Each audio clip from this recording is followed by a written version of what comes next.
রাজ্যে শান্তি শৃঙ্খলা বজায় রয়েছে, আর তাই সবার মুখে হাসি আর আনন্দের পরিবেশ। বক্তা মুখ্যমন্ত্রী ডক্টর মানিক সাহা। সে সাথে সংশ্লিষ্ট পরিবেশ বিগত বাম জমানায় ছিল না বলে কটাক্ষ করলেন মুখ্যমন্ত্রী।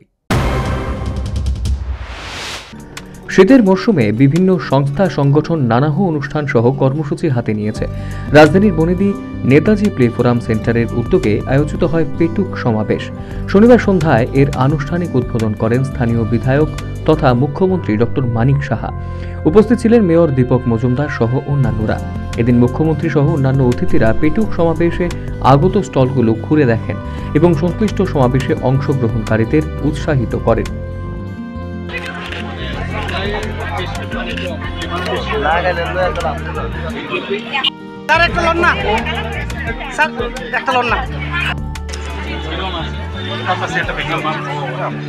এদিন অনুষ্ঠানে বক্তব্য রাখতে গিয়ে মুখ্যমন্ত্রী পেটুক শব্দটিকেও যে ইতিবাচক ভাবনায় প্রকাশিত করা যায় সেই বিষয়টি সবার সামনে তুলে ধরেন।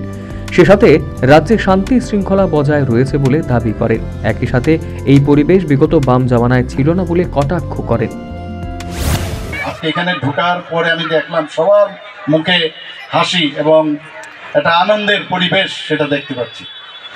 এবং সেই আনন্দটা কিন্তু যখন শান্তি শৃঙ্খলা যখন বজায় থাকে তখন আর একটু বেশি হয়, এবং সেটা আমাদের ত্রিপুরা সরকার, আমরা সেই দিশায় আমরা কাজ করছি। মাননীয় প্রধানমন্ত্রীজিও চান দেশে শান্তি থাকুক এবং সদ্ভাবনা।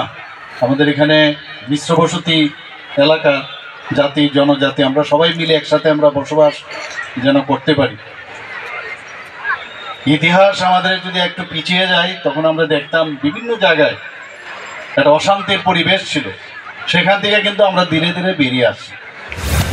প্রসঙ্গত উল্লেখ্য 2022 সাল থেকে নেতাজি প্লে ফোরাম সেন্টার পেটুক সমাবেশের আয়োজন শুরু করেছে।